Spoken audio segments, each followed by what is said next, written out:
Ayun, good morning mga kabakal. For today's video, another vlog na naman tayo. Meron tayong pasyente ditong SkyDrive.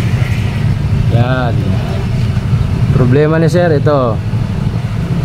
Nilagyan ng alambre yung crankshaft. DIY yan, DIY yan mga kabakal ha.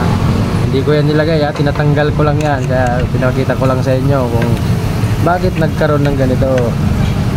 Kasi ang problema ni sir talaga dito is sira yung spline. Ngayon sabi ko, hindi na ako na bahala niyan. Ngayon pagbukas ko ngayon, nakita ko yung alambre nandito nakapulupot sa crankshaft.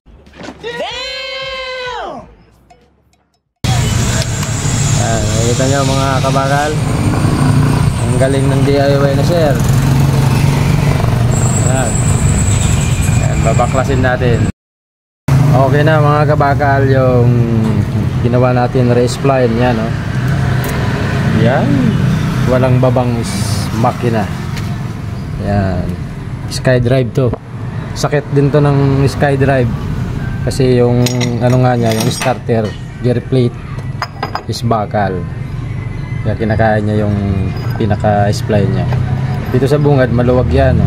Kaya dun sa dulo medyo maskip na yan. Dun sa ginawa natin. Yan. Pwede na yung kunin ni Busing taga Milaor Kamsor.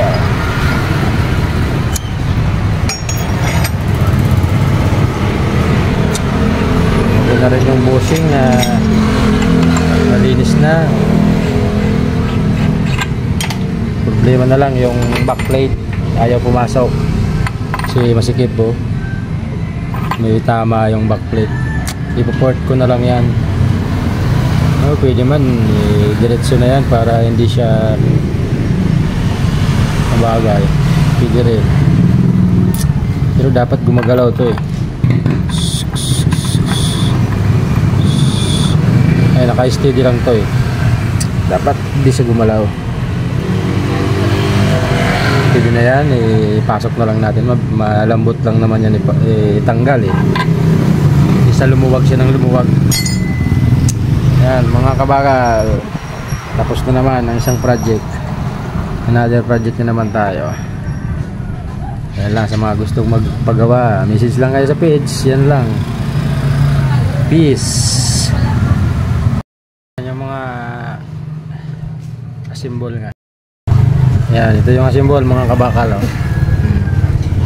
Hindi na tulad kanina, dito kitang kita may hawang yan eh, kinain. Yan, wala na, may spline na siya. Kanina meron niyang alambre dito, diba? Nakita nyo ganito, nakaganon, ano yan, nakaikot dyan, oh.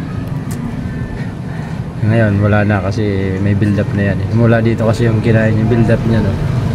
Yan, nakikita nyo yan yung malaki, yung malaking spline, yun yung build up natin. Yan, okay na yan, walang babang makina, basic, diba? Peace lang.